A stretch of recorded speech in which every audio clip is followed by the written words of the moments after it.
Dear students, जैसा कि आप जानते हैं 2022 में एसएससी सीजीएल एग्जाम पैटर्न में एक बहुत बड़ा बदलाव किया गया है। जो प्रीलिम्स पेपर होगा आपका एसएससी सीजीएल का, उसमें नो डाउट पहले जैसा ही 100 क्वेश्चन होंगे, ये केवल क्वालिफाइंग है। लेकिन जो एसएससी सीजीएल का मेन एग्जामिनेशन है उसके अंदर एक बहुत बड़ा बदलाव किया गया है। वह यह है कि गणित की तुलना में इंग्लिश लैंग्वेज की इंपॉर्टेंस बढ़ा दी गई है। पहले गणित के 100 क्वेश्चन होते थे और मार्क्स 200 होते थे, ठीक ऐसे ही इंग्लिश के 200 क्वेश्चन होते थे और 200 मार्क्स होते थे, और केवल ये 2 पेपर ही होते थे। पर न्यू पैटर्न के अकॉर्डिंग गणित के क्वेश्चन अब 100 की बजाय केवल 30 क्वेश्चंस होंगे। तो जो बच्चे गणित में कमजोर हैं उनके लिए एसएससी सीजीएल में अब सिलेक्ट होना बहुत आसान हो गया है। तो केवल 30 क्वेश्चन, हर क्वेश्चन 3 नंबर का, यानी टोटल 90 मार्क्स। लेकिन इंग्लिश लैंग्वेज में 45 क्वेश्चन होंगे, हर क्वेश्चन 3 नंबर का होगा, यानी 135 marks. It means English language की इंपॉर्टेंस गणित की तुलना में 45 मार्क्स से बढ़ गई है। साथ में रीजनिंग और जीके का पेपर भी इंक्लूड कर दिया गया है। तो जो स्टूडेंट निश्चित रूप से जिनका गणित का बैकग्राउंड नहीं रहा था, अर्थमेटिक या मैथ्स में कमजोर थे, वो बच्चे अब इंग्लिश पर फोकस करें, रीजनिंग पर फोकस करें, जो कि कंपैरेटिवली गणित की तुलना में, कहना चाहिए कि तुलना में आसान रहेगा, और जीके पे थोड़ा फोकस करें। तो इसीलिए हम जो एसएससी के जो प्रीवियस पेपर्स हैं इंग्लिश लैंग्वेज के, हम 1 बाय 1 उनको एक सीरीज के रूप में यहाँ पर आप लोगों को सॉल्व करके प्रोवाइड कर रहे हैं। आज के इस वीडियो लेसन में भी जो 2021 के एसएससी सीजीएल के पेपर 2022 में हुए थे, ध्यान दीजिए 21 का पेपर कोरोना के कारण से 21 में नहीं हुआ था, 22 में अरेंज किया गया था। उसके प्रीलिम्स के इंग्लिश के पेपर हम लोग यहाँ पर सोल्व कर रहे हैं। आज मैं आपको 6 नंबर पेपर सोल्व करवा रहा हूँ, और ये जो पेपर था एसएससी सीजीएल 2021 का 4 अप्रैल को हुआ, और ये इवनिंग शिफ्ट का पेपर है, ठीक। और इनमें जो 25 क्वेश्चन हैं, आइए इनको हम डिटेल में सोल्व करते हैं। पहला ही क्वेश्चन आपका ग्रामर से रिलेटेड है, यानी आपको एक सेंटेंस को 4 पार्ट में डिवाइड करके दिया गया है, किसी एक पार्ट में इसमें एरर है। कौन से पार्ट में एरर है ये आपको बताना है। तो आइए सेंटेंस पढ़ते हैं। As it has been raining heavily since 2 hours, the children are at home. तो कहा गया है चूंकि 2 घंटे से बहुत भारी बरसात हो रही है, तो बच्चे कहाँ पर है, इसलिए घर पे ही हैं। तो जहाँ पर प्रेजेंट परफेक्ट कंटिन्यूअस टेंस दिया गया है हैज बीन रेनिंग, और टाइम को बताने के लिए प्रेजेंट परफेक्ट कंटिन्यूअस टेंस और परफेक्ट में सिंस और फॉर का यूज होता है। यहाँ पे सिंस दिया गया है, लेकिन सिंस और फॉर के यूज में बहुत बड़ा अंतर है। सिंस का प्रयोग होता है पॉइंट ऑफ टाइम के लिए, पॉइंट ऑफ टाइम, और फॉर का यूज होता है पीरियड ऑफ टाइम। अब आप यहाँ पर मुझे बताइए कि यहाँ पर 2 आवर्स पॉइंट ऑफ टाइम है या पीरियड ऑफ टाइम है। तो ये पीरियड है, इसलिए यहाँ पर ये सिंस की बजाय फॉर का यूज होगा। अगर होता 1 बजे से, या फिर होता 1 जनवरी से, या 2021 से, या मॉर्निंग से, तो फिर यह सिंस होता। पर यहाँ पीरियड दे दिया गया, पीरियड, तो यहाँ पर सिंस। तो गलती कहाँ पर होगी, यह आपका दिया हुआ ये बी पार्ट में इस सिंस की बजाय यूज करेंगे फॉर का। आइए सेकंड क्वेश्चन देखते हैं, और ये आपका वॉकैब से रिलेटेड क्वेश्चन है। आपको एक शब्द दिया गया है लिंगर। लिंगर का काम है किसी काम को करने में देरी करना, उस काम को लटकाए रखना। इसका एंटेनिम बताया गया है, उल्टा शब्द। इसका मतलब लिंगर का मतलब तो होता किसी काम को लटकाए रखना, डिले करते रहना। तो इसका जो एंटेनिम अपोजिट वर्ड में पहला दिया हुआ लीव, उस काम को छोड़ देना, चूज, एंटरटेन, एनॉय। तो ध्यान दीजिए इन चारों ऑप्शन को देखने पर लीव इसका सबसे बेटर इसका ऑप्शन है। यहाँ पर चूज का मतलब तो 2, 3, 4, 5 चीजों से किसी एक को सिलेक्ट करना। एंटरटेन का मतलब होता है मनोरंजन करना। एनॉय का मतलब किसी को चिड़चिड़ा कर देना, गुस्सा दिला देना, उसको अपसेट कर देना। तो यहाँ पर तो लिंगर का कोई अपोजिट मीनिंग से लेना देना ही नहीं है, किसी चीज को लटकाए रखने के बजाय उसको छोड़ देना, ठीक। तो यहाँ पर इसका जो एंटेनिम में वो है लीव। अगला शब्द यहाँ पे वन वर्ड सब्स्टिट्यूट से रिलेटेड है। यहां पर एक पूरा का पूरा एक लंबा सा सेंटेंस दिया गया है, और यह a medical condition in which somebody partly और कंप्लीटली लूजेज देयर मेमोरी। कि कोई ऐसी एक चिकित्सीय अवस्था डॉक्टर के हिसाब से जिसमें कोई व्यक्ति कुछ या पूरी की पूरी या उसका कुछ भाग अपने याददाश्त को खो देता है। ठीक, तो देखिए ये चारों शब्द मेडिकल से रिलेटेड है। ये कुछ स्टूडेंट्स के लिए बड़ा कठिन हो सकता है।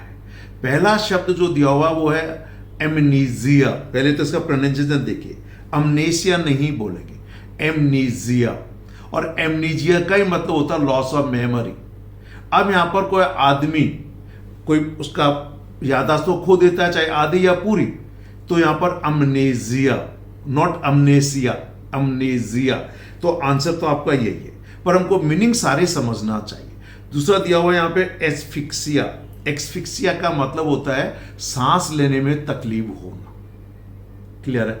तो देखिए यहां पर सांस लेने से तकलीफ से नहीं है, यहां तो याद कमजोरी से। फिर दिया हुआ है एनीमिया। एनीमिया का मतलब होता है खून की कमी, लैक ऑफ रेड सेल्स, तो खून की कमी। और एक आगे जो शब्द दिया गया है, ये दिया गया एल्पिया। इसका देखिए प्रोनाउंसिएशन है एल्पिया। अब ध्यान दीजिए, इसका मतलब होता है लॉस ऑफ हेयर। क्या होता है? Loss of hair. तो आप इन सबके मीनिंग देखें तो एस्फिक्सिया का मतलब होता है कि अनेबल टू ब्रीथ, सांस लेने में तकलीफ। एनीमिया का मतलब होता है कि lack of red cells in blood, यानी खून की कमी। और एमनीजिया का मतलब होता है लॉस ऑफ मेमोरी। मेमोरी नहीं बोलेंगे, this is not memory, this is memory. तो देखिए ये शब्द वाकई में कठिन हो सकते हैं।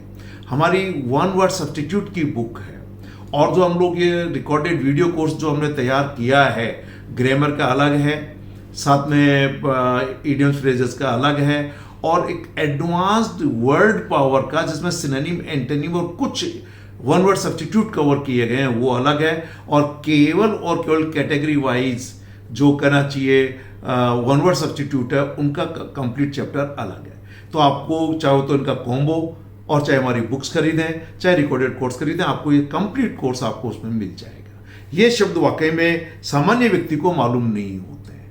ठीक, मतलब इवन कई बार जो बहुत अच्छा पढ़ा लिखा है लेकिन मेडिकल लाइन से रिलेटेड बीमारियों के, तो बीमारियों के नाम एक तरीके से देखा जाए तो सारे के सारे एक तरीके से उस प्रोफेशन से रिलेटेड वर्ड हैं। ये तो रटना ही पड़ेगा आपको ऐसे शब्दों को। तो ओके, चलिए आइए अगला क्वेश्चन देखते हैं, और ये सेंटेंस इंप्रूवमेंट से रिलेटेड है।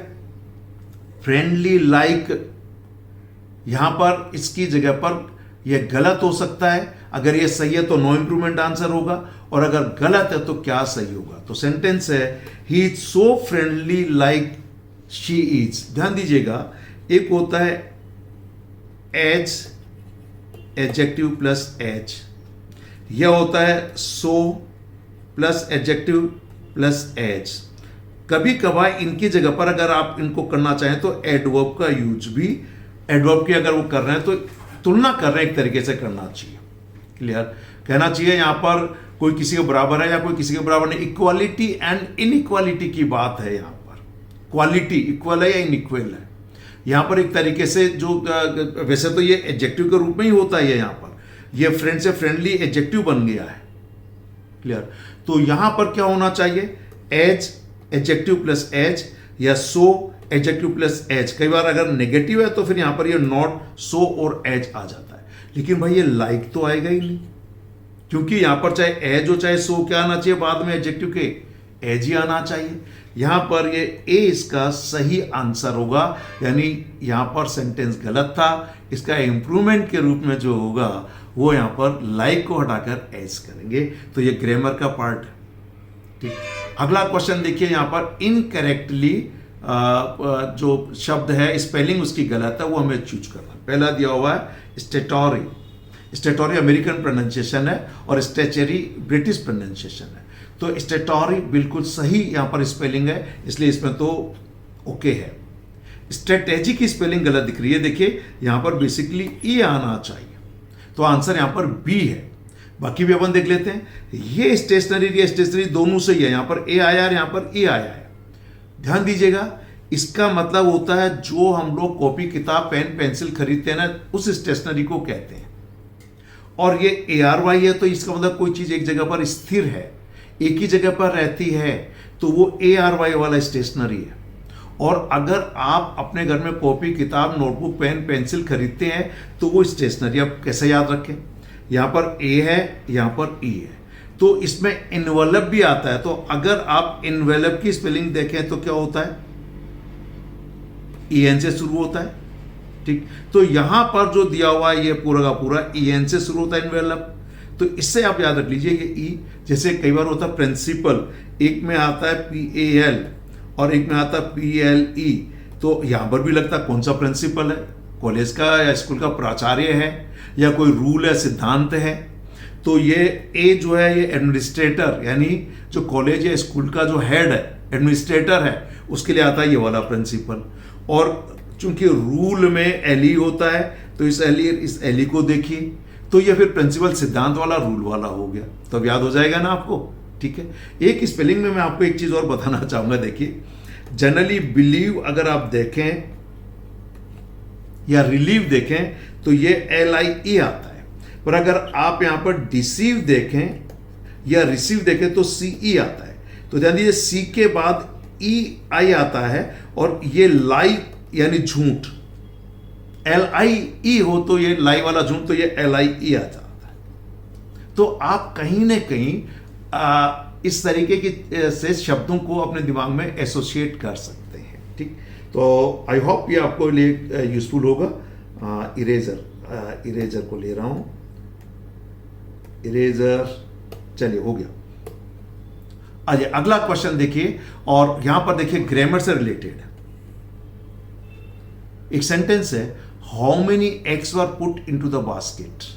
How many eggs were put into the basket. देखिए how many eggs were put, ये मेरे हिसाब से तो सेंटेंस बिल्कुल सही है, कोई इसमें कोई एरर नहीं है, तो यहां पर नो एरर। देखिए हाउ मेनी एग्स बिल्कुल सही है, प्लूरल वर्ब दिया वर पुट पैसिव वॉइस में है, इनटू द बास्केट बिल्कुल सही है, इसमें कोई एरर नहीं है। अगला है यहां पर जो सेंटेंस है वो फिल इन द ब्लैंक से रिलेटेड है, और sentence this app is very fill in the blank one for online shopping. तो देखिए ये वन बेसिकली इस ऐप के लिए यूज हुआ है, तो इसके लिए कोई ना कोई एडजेक्टिव का यूज होगा इस फिल इन द ब्लैंक के अंदर। तो कन्वीनियंस वन नहीं हो सकता, कॉम्पिटेंसी वन नहीं हो सकता। अब दो बचा कन्वीनियंट एंड कैपेबल, तो बेसिकली ये कन्वीनियंट होगा, this app is very convenient for online shopping, कि ऑनलाइन शॉपिंग के लिए ये जो ऐप है बहुत ही सुविधाजनक है, कन्वीनियंट है। और ये जो ऐप है, ये जो वन है, ये वन कौन है, यहाँ एक नहीं है, ये वन इंडेफिनिट प्रोनाउनर इस ऐप के लिए यूज किया गया है। ओके, अगला सेंटेंस ग्रामर से रिलेटेड है। अगला question improvement of the sentence का। अब माइट एज वेल बोल्ड दिया गया है, अगर ये गलत है तो इसकी जगह सही क्या होगा, सही है तो कोई दिक्कत वाली बात है ही नहीं। तो ये सेंटेंस को पढ़ते हैं, we might as well watch a film on TV as there is nothing much to do, कि हमारे पास कुछ और करने के लिए कुछ ज्यादा नहीं है, तो क्यों नहीं हम अच्छे से फिल्म ही देख लें। देखिए मेरे हिसाब से नहीं, ये सेंटेंस सही है, नो इंप्रूवमेंट, इसमें मेरा कोई लॉजिक नहीं है, ये बिल्कुल सही है, इसमें इस पार्ट में गलती नहीं है। ओके, आइए अगला देखिए। अब ये दिया हुआ है कि आपको सेंटेंस दिया गया पैसिव वॉइस में, इसको एक्टिव वॉइस में चेंज करना है, एक्टिव में बदलना है, ठीक है। ये पैसिव वॉइस में दिया हुआ वर रेस्क्यूड, क्लियर। अब देखिए ऑल द इनमेट्स मतलब उस बिल्डिंग में जो लोग रह रहे थे उनके लिए, from the building by the fireman, कि जो फायरमैन थे उनके द्वारा बिल्डिंग में रहने वाले सभी इनमेट्स को बचा लिया गया। बचाया किसने, फायरमैन ने, तो ये सब्जेक्ट बनेगा। टेंस कौन सा है, ये पास्ट इंडेफिनिट का पैसिव वॉइस, वॉज वर्ब के बाद थर्ड फॉर्म लगाओ तो पास्ट इंडेफिनिट का पैसिव वॉइस है। एक्टिव वॉइस में सिर्फ वर्ब की सेकंड फॉर्म लगेगी रेस्क्यूड, तो फायरमैन रेस्क्यूड किस में है वो देखिए आप, तो पहला नहीं हो सकता, हैव बीन रेस्क्यूइंग नहीं हो सकता, हैव रेस्क्यूड भी नहीं हो सकता, फायरमैन रेस्क्यूड सिर्फ एक में है, और ये डी, सिर्फ टेंस को देखकर आप आंसर निकाल सकते हैं। So don't get confused, there are 3, 4, 5 important points while changing from active to passive and from active to passive, but while solving the paper you just pay your full attention only on the first of all on tense, then go for the next. If you find that there are two options available and you are able to eliminate only two options, if you can eliminate all the three options, the remaining option is the correct answer. अब बाकी चीज देखने की जरूरत नहीं है क्योंकि आप ऑलरेडी इसको एलिमिनेट कर चुके हो टेंस के आधार पर. क्लियर? आइए नेक्स्ट. अब अगेन ये ग्रामर से related. A sentence has been divided into 4 parts. One of the parts may be wrong. हो सकता है गलत. ठीक. ये we have not met some of our friends since 6 months. Tense कौन सा है? परफेक्ट. और ध्यान दीजिए, परफेक्ट और परफेक्ट कंटिन्यूअस टेंस में टाइम का प्रयोग करते हैं और टाइम को बताने के लिए हम दो प्रेपोजिशन का यूज करते हैं. एक होता है फॉर और एक होता है सिंस. यूज कब करते हैं? For is use for period of time and since is used for point of time. इस सिंस के बाद ये पॉइंट ऑफ टाइम है या पीरियड ऑफ टाइम है, तो आप कहेंगे साहब 6 months तक अवधि दे दी, ड्यूरेशन दे दी, पीरियड. ठीक है, पीरियड के लिए सिंस का यूज नहीं कर सकते. किसका यूज करेंगे? फॉर. तो यहां पर सिंस की जगह पर क्या होगा? फॉर. किसमें? यानी ए पार्ट में सिंस की जगह पर फॉर का यूज होगा. ओके, चलिए आसान सा था क्वेश्चन. अगला देखिए, ऑल द प्राइजेस. अब यहां पर अगेन एक्टिव पैसिव से रिलेटेड है. सेंटेंस जो दिया गया है वो आपका पैसिव में दिया गया, have been displayed. All the prize winning books. Books को डिस्प्ले किया गया टेबल पर. किनके द्वारा? तो डूअर नहीं दिया हुआ. अब जब डूअर नहीं दिया हुआ तो हम ही डूअर बन जाएंगे. तो हम पर पहले आप टेंस के आधार पे देखिए. हैव बीन डिस्प्लेड कौन सा टेंस है? प्रेजेंट परफेक्ट का passive voice. Have been has been के बाद वो आपकी थर्ड फॉर्म. सब्जेक्ट के हिसाब से हैज में से एक को चूज करेंगे. एक्टिव वॉइस क्या बनेगा? हैव हैज के बाद वर्ब की थर्ड फॉर्म. तो सबसे पहले आपको यही देखना है कि हैव और हैज के बाद वर्ब की थर्ड फॉर्म किस सेंटेंस में है. अब यहां पर इंडेफिनिट वी को सब्जेक्ट बना दिया, सभी में वी है, इसलिए इसमें तो कोई गलती होने के चांस ही नहीं है. वी के बाद हैव आता है, तो यहां पर हैव डिस्प्लेड आना चाहिए वर्ब के रूप में. तो पहले में हैव टू डिस्प्ले दे दिया, गलत. दूसरे में आर डिस्प्लेइंग दे दिया, नहीं हो सकता. थर्ड में दिया हुआ हैव डिस्प्लेड, ये सही है. यहां पे फ्यूचर का दे दिया विल बी डिस्प्लेइंग, तो ये भी नहीं होगा. कौन सा ऑप्शन बचा? ओनली सी, यानी ये भी गलत है. Elimination method अपनाइएगा.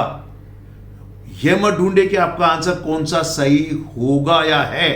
पहले ये देखिए कि आपका आंसर कौन सा नहीं हो सकता. जो नहीं हो सकता उसको आप कट करते चले जाइए. जो बच जाएगा वो आपका सही आंसर होगा. क्लियर है? चलिए नेक्स्ट क्वेश्चन देखते हैं. और ये जो सेंटेंस है वन वर्ड सब्स्टिट्यूट, वाक्य से रिलेटेड, इसमें तो आपको देखिए पढ़ना ही पड़ेगा, याद करना ही पड़ेगा, रटना ही होगा बहुत सी चीजों को. अब ये दिया गया है एग्जामिनेशन और observation of one's on mental और इमोशनल प्रोसेस, कि अपने खुद का मानसिक और भावुक प्रोसेस का निरीक्षण करना. एग्जामिनेशन करना, ऑब्जर्वेशन करना, हिंदी में जिसे कहते हैं ना आत्मनिरीक्षण. आत्म निरीक्षण या इसे कह सकते हैं हम लोग आत्म विश्लेषण. अब यहां पर असेसमेंट तो देखिए, किसी भी संपत्ति का उसका असेसमेंट करते हैं. कोई काम किया तो उसका असेसमेंट करते हैं. ठीक, तो ये सही है. इंट्रोस्पेक्शन यहां पर बिल्कुल सही शब्द है. इंट्रोस्पेक्शन का ही मतलब होता है आत्मनिरीक्षण, खुद का निरीक्षण करना, खुद का एनालिसिस करना. तो विश्लेषण करना या निरीक्षण करना. इंस्पेक्शन का मतलब तो निरीक्षण करना हो गया, लेकिन किसका? बाहरी चीज का. वैल्यूएशन मतलब किसी भी प्रॉपर्टी का, धन का, उसका कहना चाहिए कितने रुपए की है, कितने रुपए की नहीं है, तो एक अलग मीनिंग हो गया. यहां पर सही है इंट्रोस्पेक्शन. क्लियर? बहुत अच्छा शब्द है. आइए नेक्स्ट देखते हैं. और अब ये आपको 4 सेंटेंस दे दिए गए. ये जंबल्ड है. एक पैराग्राफ के रूम में इन्हें अरेंज करना है. इसमें कोई ग्रामर का रूल नहीं है. ये आपकी प्योरली आपकी कॉम्प्रिहेंशन, समझ का टेस्ट है. समझ के टेस्ट में कुछ लॉजिक लगाना चाहिए आपको कि पहला कौन सा सेंटेंस होगा, उसके बाद कौन सा होगा, उसके बाद कौन सा होगा। ठीक, तो पहले तो देखिए चारों सेंटेंस को फटाफट पढ़िए, किसके बारे में ये दिया गया है। पहला जो schools are closed for the Christmas and winter break at this time of the year. So at this time of the year, इस समय बंद कर दिए जाते हैं। तो अभी इंट्रोडक्टरी नहीं है। Christmas and New Year are the time of the year to celebrate. बिल्कुल देखिए, क्रिसमस और नए साल सेलिब्रेट करने का एक तरीके से कहना चाहिए कि ऐसे मौके हैं, ऐसे समय, ऐसे अवसर हैं। ये पहला सेंटेंस हो सकता है। All over the city winter carnivals and Christmas bazaars lend fun and warmth in the cold. की ऑल ओवर द सिटी, पूरे शहर के अंदर ये जो सर्दियों में लगने वाले मेले, कार्निवल्स और जो क्रिसमस बाजार जो लगते हैं, ये बहुत ही फन और एक तरह से लोगों को कहना चाहिए आवाजाही में गर्माहट इस ठंड में भी उपलब्ध करते हैं, मनोरंजन और खेलने कूदने का चांस देते हैं। For the second time in the row, we are likely to see restrained celebrations for fear of the pandemic raising its ugly head again. अब देखिए, ये सीधी सी बात है, 2021 का पेपर है, कंडक्ट किया गया था 2022 में, और 2020 और 2021 के अंदर एक भारी बीमारी आई थी, कोविड, जिसे शुद्ध भाषा में जिसे बोलते हैं कोरोना। ठीक है, वो अपना अगली हेड उठाए, अपना कहना चाहिए कि दोबारा से वो हो, तो ये भी पहला सेंटेंस नहीं हो सकता। तो देखिए, बी का चांस है पहला सेंटेंस होने का। ठीक है, उसके बाद चूंकि यहां पर क्लोज कर दिया, एक क्रिश्चियन और ये कॉमन वर्ड है, तो ये बी ए, यानी ये एक और ये दो। ठीक, और क्रिश्चियन और कारण से इन मौके पर पूरे बाजार सज जाते हैं, और ये लास्ट आएगा डी। फिर तो ये होना चाहिए बी ए। अब बी ए कहां पर है वो रख लीजिए, बाकी कर लीजिए। तो देखिए, ये और ये दोनों में है, ये आंसर नहीं होगा, ये नहीं होगा, और ये होगा बी ए सी डी। तो आपका ऑप्शन बचा डी, चूंकि यह तीसरा नंबर सेंटेंस बनेगा। थोड़ा सा लॉजिकली सोचना है, ग्रामर का रूल डायरेक्ट नहीं है, ये आपको समझ पूरे सेंटेंसेस का मीनिंग समझना है, फिर अपना तर्क लगाना है कि भाई एक सिस्टमेटिक ऑर्डर क्या होगा इसका, पहले कौन सा होगा। अरे भाई, एसएससी में तो बहुत आसान पूछते हैं। मैं तो 45 ईयर्स से I have been teaching the students for bank PO and bank clerical cadre examinations, जहाँ पर ये वन वर्ड, ये जो आपका है कहना चाहिए कि जम्बल्ड सेंटेंसेस वाला पार्ट बहुत कठिन होता है, और क्लोज टेस्ट भी बहुत कठिन होता है एसएससी की तुलना में। ये तो बहुत आसान है। चलिए अगला क्वेश्चन देखते हैं। यहाँ पर ये पूछा गया है पूरा सेंटेंस, अगेन सेंटेंस के अंदर कहना चाहिए कि अप्रोप्रिएट मीनिंग अंडरलाइन ईडियम बोल दिया गया। सेंटेंस है, when I asked for an expensive dress for my friend's wedding. जब मैंने अपने दोस्त की शादी के लिए कीमती ड्रेस की मांग की, कहा किससे? अपने पेरेंट्स से। माई मदर रिमाइंडेड मी, मेरी माँ ने मुझे याद दिलाया, that money does not grow on the trees, कि भैया पैसा जो है ना पेड़ पे नहीं उगता। आपने बहुत बार सुना होगा, जब कोई व्यक्ति फालतू पैसा खर्च करता है, कोई बेटा बेटिया नेसेसरी डिमांड करता है, या वैसे भी कोई फालतू खर्च करता है, तो कहता भैया पैसा कोई पेड़ पे नहीं उगता, बड़ी मेहनत करनी पड़ती है। तो क्या वाकई में पैसा पेड़ पे नहीं उगता? तो क्या कहना चाह रहे हैं? क्या कहना चाह रहे हैं कि भैया पैसा को सोच समझ के लिमिटेड खर्च करो, ये यूं ही नहीं आता, आसानी से नहीं कमाया जाता, ये बड़ी मेहनत से कमाया जाता है। ऑप्शन पढ़िए ए बी सी डी 4, क्या आंसर होगा जरा देखिए इस इडियम का मीनिंग।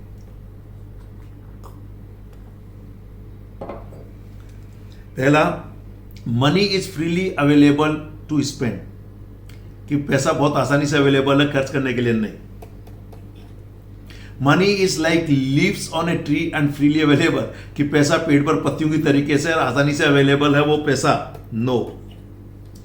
ये एक तरह से कहते हैं लेफ्ट हैंड कॉम्प्लीमेंट की तरीके से है, कि कहना क्या चाह रहे हैं, मीनिंग उसका उल्टा निकल रहा है। Money grows on shrubs and there is plenty, कि जो झाड़ियों पे पैसा उगता है और खूब मात्रा में पैसा, तो ये भी नहीं होगा। इसलिए 3 एलिमिनेट कर दिए, एक बचा money is hard earned and limited, कि भैया पैसा कड़ी मेहनत से, हार्ड अर्नड है, मेहनत से कमाया हुआ होता है और लिमिटेड होता है, इसलिए पैसा पेड़ों पे नियुक्ता का मीनिंग क्या हुआ, समझ गए? ओके, बहुत अच्छा इडियम है और मालूम होना चाहिए। डे टू डे लाइफ में हिंदी में तो अक्सर बोलते रहते हैं हम लोग इस तरीके का कि पैसा पेड़ पे नहीं उगता। ठीक, ये नेक्स्ट। और अब एक सिनोनिम पूछा गया रेडेंडेंट का। रेडेंडेंट रेडंडेंट का मतलब होता है कोई चीज जो फालतू है, बेचार। मान लीजिए अभी जैसे मैंने कहीं आज के अखबार में था कि एक बड़ी एजुकेशनल ऑनलाइन टीचिंग वाला कोई इंस्टीट्यूट है जिसने 2500 अपने टीचर्स को निकाल दिया क्योंकि उनका काम कम हो गया था, तो वो टीचर्स उनके लिए काम के नहीं रहे, फालतू हो गए। क्लियर है? यानी तो रेडंडेंट हो गए उनके लिए। क्या होगा इसके लिए? सुपरफ्लूअस। बाकी सबका मीनिंग ही नहीं मिलता। एरेगेंट का मतलब तो अक्खड़ होता है, जिससे सबको लेना देना। इग्नोरेंट का मतलब ये जिसको उसका ज्ञान या अज्ञानी होता है। इसेंशियल का मतलब होता है कि जो आवश्यक, हाँ इसके लिए बेकार की वजह एसेंशियल तो हो सकता था एंटेनिम के रूप में। ये दोनों का एक ही मीनिंग है, सुपरफ्लूअस, फालतू है, जिसकी आवश्यकता नहीं है, एक्सेसिव है। तो सिनोनिम के रूप में देखिए हमारी जो हाई लेवल वॉकेब की युवाम की बुक है जो अमेजन और फ्लिपकार्ट पे अवेलेबल, हमारी सारी बुक्स अवेलेबल है, इवन ग्रामर, उसमें इस लेवल के वर्ड्स आपको मिलेंगे। मैंने पिछले 15 साल के बैंक, एसएससी, सीडीएस, एनडीए और एसएससी के सारे एग्जामिनेशंस के पेपर को स्टडी करने के बाद I have found that there are almost all 2000 words which are frequently and repeatedly asked in various examinations. जो एडवांस लेवल है उनको उस बुक में कंपाइल किया है, वो बुक में आपको ये सारे शब्द मिलेंगे। आइए, अर्ज देखिए आसान वर्ड है, इतना आसान शब्द उस बुक में नहीं, वो सब एडवांस लेवल वर्ड है। अर्ज का सिनोनिम हमको यहां पर करना है। अर्ज का मतलब होता है किसी से अनुरोध करना, किसी से निवेदन करना, किसी से प्रार्थना करना। अब यहां पर दिया रिप्लाई देना नहीं होगा, रिफ्यूज करना, मना करना नहीं होगा। प्रोटेस्ट का मतलब क्या होता है कि उसके खिलाफ आंदोलन करना, एक तरह से प्रोटेस्ट करना। यहां पर अपील यहां पर है कि यहां पर प्रार्थना करना, किसी से रिक्वेस्ट करना, ठीक है। तो यहां पर अपील इसका सिनोनिम है क्योंकि सिनोनिम पूछा गया। आइए नेक्स्ट जो आपका है, ये आपका जो सेंटेंस है ये डायरेक्ट में दिया गया है, इसे इनडायरेक्ट में चेंज करना है। और सेंटेंस पढ़िए, द टीचर सेड, ये reporting verb, Asif go and wash your hands. और ये इंपरेटिव सेंटेंस है, किसी को आदेश, रिक्वेस्ट या सलाह दी जा रही है कि आसिफ जाओ और अपने हाथ धो। तो यहां पर दैट लगाने की जरूरत नहीं है, आपको डायरेक्ट इसके टोन के हिसाब से इस सेड को चेंज करना है। आप इसको, अगर ये एडवाइस है तो एडवाइज कर सकते हैं, सिंपली कहा गया तो, पर इसमें तो देखिए सभी में टोल्ड दिया है, इसलिए उसमें तो आप जाइए ही मत। यहां पर एज यूजुअल यहां पे टू लगाइए इस इंपरेटिव सेंटेंस के। इंपरेटिव मतलब जो to form of the verb से शुरू होता है और आसिफ से कहा जा रहा है, इसलिए आसिफ का नाम आ जाएगा। ये हो जाएगा the teacher told Asif to go and wash his hand. तो अब यहां पर आप सब्जेक्ट पर अगर देखें, देखिए एक बार के लिए इसको, सॉरी मैं एक बार इरेज कर दिया। तो यहां पर देखें तो यह आ गया teacher told Asif to go and wash hand. इनमें सब में करने कोई कमी है। पहली बात तो यहाँ टोल्ड के बाद टू नहीं आएगा इसके अंदर, यहां पर उन्होंने टू नहीं लगाया है और यहां पर भी टू नहीं लगाया है, इसलिए जो ऑप्शन बचता है वो डी बचता है, teacher told Asif to go and wash his hands. अब एक यहां पर पूछा गया है एडियल, लाई लो। लाई का मतलब होता है जैसे भाई I was lying in the bed, मैं बिस्तर में पड़ा हुआ था। और लाई का मतलब झूठ बोलना भी होता है, इसलिए देखिए डिक्शनरी से आप इन दोनों का अच्छे से मीनिंग देख लीजिए, इनकी सेकंड फॉर्म क्या होगी, थर्ड फॉर्म क्या होगी, दोनों के अलग अलग है। लाई के दो मीनिंग है, एक का मतलब होता है झूठ बोलना और केवल झूठ भी हो सकता है, टू टेल ए लाई। पर वर्ब के रूप में करेंगे तो सेकंड फॉर्म क्या होगी, थर्ड फॉर्म क्या होगी। और एक का मतलब होता है पड़े रहना, आड़े पड़े रहना, पढ़ना यूं, ठीक। तो यहां पर इसका मतलब लाई लो का मतलब नीचे पड़े रहना। कहने मतलब जो लोग लो प्रोफाइल होते हैं ना, अपने काम से काम रखते हैं और वो लोगों में ज्यादा पॉपुलैरिटी पाने का प्रयास नहीं करते, ज्यादा फेमस होने का प्रयास नहीं करते, ठीक। तो इसका मतलब है कि वो नहीं चाहते कि दुनिया उनको ज्यादा उनकी लोगों की नजर में आए। इसके लिए sit on the low chair कोई ऑप्शन सही नहीं है। लाई डाउन एंड रिलैक्स, लेट जाना और आराम करना नहीं। फ्लाई ए प्लेन, किसी एरोप्लेन को उड़ाना लो एल्टीट्यूड पर यानी कम एल्टीट्यूड पर, वो भी नहीं होगा। इसका सही होगा try not to be notice, लोगों की नजर में ना आना। तो ये इसका सही ऑप्शन है डी। ओके, आगे देखिए, फिर ग्रामर से रिलेटेड क्वेश्चन आ गया। ग्रामेटिकल एरर है, sentence has been divided into 4 parts, one of the parts में कंटेन एन एरर। क्या गलती हो सकती है? देखिए, the policeman asked many people but no one was knowing how the accident happened, कि पुलिसमैन ने बहुत से लोगों से पूछा लेकिन कोई नहीं जानता था कि एक्सीडेंट कैसे हुआ। ध्यान दीजिएगा, हमारे ग्रामर में कुछ वर्ब होते हैं जिन्हें हम लोग स्टेटिव वर्ब कहते हैं। हमारी युवाम के ग्रामर बुक में ऐसा कंप्लीट एक चैप्टर दिया गया है और मैंने स्टेटिव वर्ब को बहुत अच्छे से एक्सप्लेन किया है। देखिए, बिना वर्ब को ढंग से समझे बिना आपको अंग्रेजी पूरी तरह से अच्छे से आ ही नहीं सकती। जिस तरीके से हमारे शरीर में आत्मा ही सब कुछ है, बिना आत्मा के शरीर डेड हो जाता, आत्मा निकल गई तो मर गया आदमी। ऐसे सेंटेंस यदि वर्ब निकल जाए तो सेंटेंस डेड। सो कहा जाता है verb is the soul of a sentence, कि वर्ब उस वाक्य की आत्मा है और ये वर्ब ही उसके अलग अलग जो है उसका, जैसे कहते हैं ना हम लोग, उसकी पोजीशन बताते हैं, उसका कहना चाहिए कि एटीट्यूड बताया जाता है, अलग अलग एटीट्यूड एक्सप्रेस करते हैं वर्ब।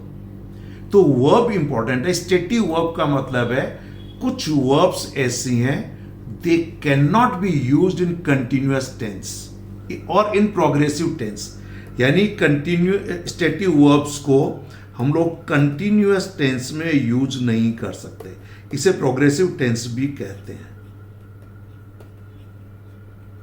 तो स्टेटिव वर्ब का कहां यूज नहीं होता? कंटिन्यूअस टेंस में। आइदर आई नो और I don't know, either I smoke और I don't smoke, either I want a glass of water और I don't want a glass of water. आप कभी नहीं सकते I am wanting a glass of water, I am knowing your name, I am hating smoking, कभी नहीं होगा क्योंकि ये सब स्टेटिव वर्ब है। आपको स्टेटिव वर्ब हमारी युवाम की ग्रामर बुक में हमने कंप्लीट लिस्ट दी है, इनको याद कर लीजिए। तो ये वॉज नोइंग अपने आप में गलत है, आप इसको सेकंड फॉर्म में चेंज कर दीजिए, नो वन न्यू, सेंटेंस सही हो जाएगा। क्लियर है? तो अब इसके अंदर देखिए जो सही जो है इसके अंदर जो सेंटेंस गलत तो ये वाला है, क्या हो जाएगा? No one knew. ओके। और 20 नंबर क्वेश्चन देखिए, वन वर्ड सब्स्टिट्यूट का। In exactly the same words as the original, कि जो ओरिजिनल कोई है उसी के शब्द से शब्द किसी चीज को लिखना, इसके लिए होता है वर्बेटिज्म। वर्बेटिज्म, इसका वर्बेटिज्म का मतलब होता है word for word, word for word. बाकी तो देखिए कॉपी, इमिटेशन और डुप्लीकेट, ये तो सब नकल है। नकल हो सकता है, वर्ड फॉर वर्ड नहीं हो। यहां पर ओरिजिनल का एक एक शब्द के रूप में नकल जो होती है उसे वर्बेटिज्म कहते हैं। Verbatim, sorry, verbatim. क्लियर? अगला आ जाइए, अब देखिए ये पूरा का पूरा क्लोज टेस्ट आ गया।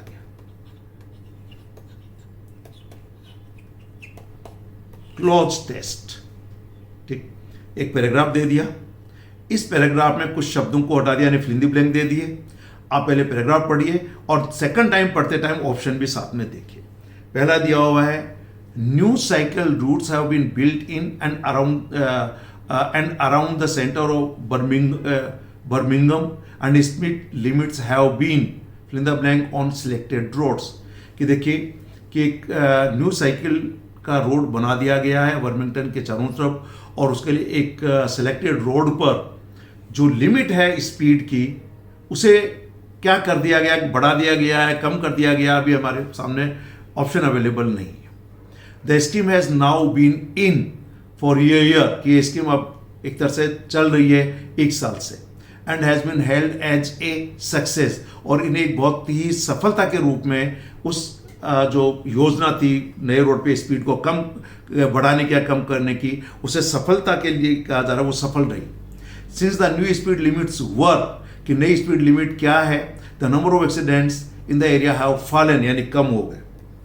तो भाई स्पीड बढ़ाने से तो एक्सीडेंट कम नहीं होते, बढ़ते हैं। अब यहां पर कुछ न कुछ कम हुआ है, तो आइए पहला देखते हैं कि यहां पर दिया हुआ shorten scale lesson and reduce जहाँ तक मैं समझता हूँ दो ऑप्शन आपके पास सही बचते हैं कि new cycle routes have been built in and around the center of Birmingham and speed limits have been decreased or lessened on selected roads. तो अभी फिलहाल दोनों में से कोई एक हो सकता है। चलिए अब एक बार अपन ये नहीं होगा और ये नहीं होगा। ये इंक्रीज डिक्रीज के हिसाब से क्या होना चाहिए? रिड्यूस्ड। अगला जो फिर आना चाहिए कि have been in operation activity process agency, नहीं वो तो लागू कर दिया गया, इन ऑपरेशन, प्रोसेस में नहीं है, लागू कर दिया गया, इसलिए ऑपरेशन होगा। अगला दिया गया है कि ये जो नए ऑपरेशन में है 1 साल से, has been held as a success, और ये सफलतापूर्वक माना जा रहा है, तो ग्रेट ही होगा। यहाँ पर कंपैरेटिव डिग्री या सुपरलेटिव की जरूरत नहीं है, क्योंकि यहाँ पर कहीं भी कंपैरिजन नहीं दिया गया। तो ग्रेटर या ग्रेटेस्ट या मोर ग्रेटर तो वैसे ही गलत है, ग्रामेटिकल एरर है। तो तुलना होती तो ग्रेटर लगाते, सबसे बताते तो ग्रेटेस्ट, तो ग्रेट सक्सेस ही यहाँ पर होगा। क्या होगा? Great success has been held as a great success since the new speed limits वर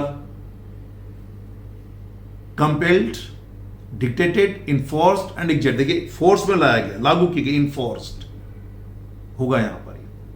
और उसके बाद से क्या हुआ है कि जो एक्सीडेंट्स हैं वो उनके अंदर the number of accidents in the area have fallen desperately, extremely, terribly, drastically कम हो गए। तो थोड़ा सा देखिए, इसके लिए तो रेगुलर पढ़ना चाहिए। मैं फिर सलाह दूंगा आप सभी बच्चों को, सभी स्टूडेंट्स को। देखिए, I am telling this thing based on my long teaching experience. Most of the people और the students come to me and ask me, sir, how can we improve our English? I always say, read, read and read. Always read some good literature, some storybooks, some articles, newspapers, or even some light novels. Initially, if you are very weak, then start reading some storybooks first. Then start reading some self-improvement or motivational books. Because self-improvement and motivational books are generally written in present tenses, because they generally give advice to the people. They write something to motivate the people, and whenever we advise, we guide somebody, then we guide or advise the people in the present time.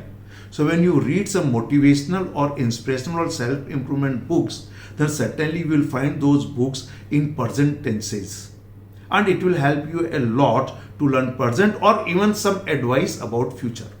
And when you read some story books, then story books are generally written about past events, past incidents. So when you read some story books, you will come to know everything about the past tenses. Okay? But you read. This is the only way if you want to improve your English. Because when you read something regularly, you will learn new words. You will learn all the sentence structures. Because in writing, almost all types of the sentence structures are used. And when you find any new word, then look at its collocation or its sentence, structure of the words. तो इन सबको पढ़ने से आप improve कर सकते हैं। Clear? निश्चित रूप से जो वीडियोज हम लोग एसएससी प्रीवियस पेपर्स को लेकर प्रोवाइड कर रहे हैं, ये आपके लिए काफ़ी हेल्पफुल होंगे। आप रेगुलरली इनको वॉच करें, आप इनको देखें, आपको बहुत कुछ सीखने को मिलेगा। Okay, thank you very much, have a nice day.